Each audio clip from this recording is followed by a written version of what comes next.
আসলে শটের নামটা আমি জানি না সত্যি কথা বলতে, আর এটা আমি সবসময় প্র্যাকটিস করি নেটের মধ্যে, যেটা কারণ আমি জানি যখন ব্যাটিংয়ে আমি নামি একটু ইম্প্রোভাইজিং শট খেলতে আমি একটু পছন্দ করি, সো আমি এগুলো প্র্যাকটিস করি বেশি। একটা জিনিস যদি বলতে ইম্প্রোভাইজেশন নিয়ে যেহেতু বললেন, মানে আপনাকে ইউজুয়ালি দেখা যায় যে মানে ফাইন লেগ বা এই জোনটাতে খুব ইউজ করতে পারেন, কি আজকাল মিডফিল্ডের কারণে কিনা, কিংবা মানে এটা এখন অনেক ব্যাটসম্যান যদি দেখা যায় যে কিছু জায়গায় অ্যাক্সেস করতে পারে, কিংবা আগে হয়তো ব্যাটসম্যান এতটা অ্যাক্সেস করতে পারতো না, ওই চিন্তাধারাটা কেমন? চিন্তাধারাটা আসলে আমি যখন ব্যাটিংয়ে নামি, সো ফিল্ডিং সেট আপটা একটু ডিফারেন্ট থাকে, সো এইটা বেনিফিট। আর এটাই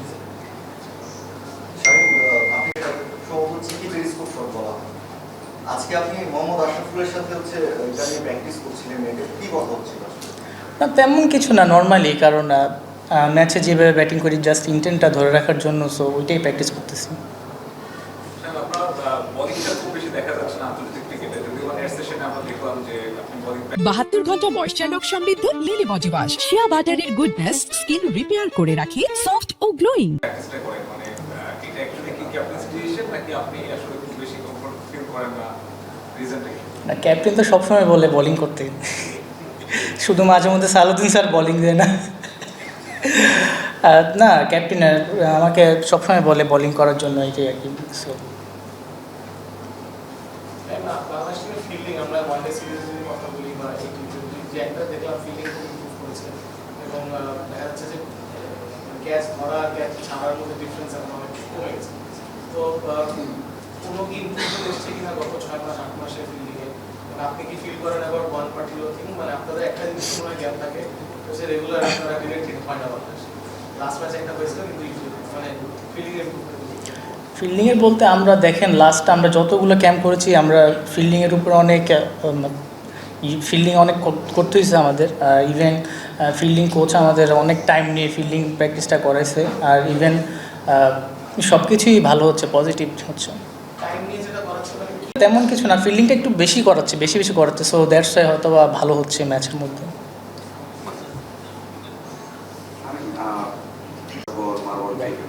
সেই ক্ষেত্রে এরকম ব্যাক করে ক্যাপ্টেন বা ম্যানেজমেন্ট, তখন কাছ থেকে ইজি হয় বা চেষ্টা বেশি থাকে যে ফ্রি খেলতে পারে। প্রথমে আমি লিটন ভাইকে অনেক অনেক থ্যাঙ্কস দিব। সো একটা ক্যাপ্টেন হিসেবে যেটা দরকার ছিল উনি সেটা করেছে, আমাকে ব্যাক মানে করাইছে, সো আমি ভালো খেলতে পেরেছি, এটাই আসলে অনেক ভালো। ক্যাপ্টেনেরও ভালো লাগছে, আমারও ভালো লাগছে। হ্যাঁ অবশ্যই, তা তো অবশ্যই। আমাকে লিটন ভাই সবসময় ফ্রি খেলার জন্যই বলে সবসময়। ফিল্ডিং একটা হচ্ছে ফিজিক্যাল স্কিলের পাশাপাশি মেন্টাল স্কিলেরও অনেক বেশি ইম্পর্টেন্স থাকে খেলার সময়।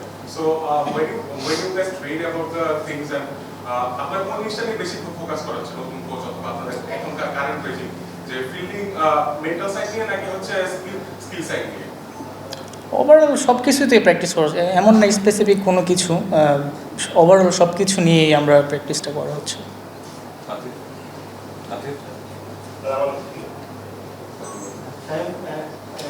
আপনারা প্রথম ম্যাচটা খুব ভালোভাবে জিতলেন, তারপরে একটা গ্যাপ হয়ে গেল আর কি, বৃষ্টির কারণে আপনারা সেকেন্ড ম্যাচটা খেলতে পারলেন না। থার্ড ম্যাচের আগে আপনাদের টিমের কী ধরনের কথা হচ্ছে বা এই ম্যাচ নিয়ে আপনারা কীভাবে দেখছেন?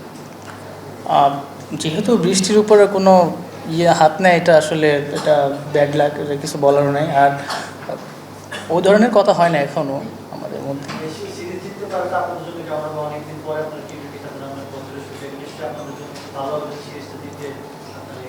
হ্যাঁ অবশ্যই, আমাদের ভালো একটা অপরচুনিটি আছে সিরিজ জিতার, অবশ্যই। সো আমরা চাইবো যে অবশ্যই জিতার জন্য খেলা।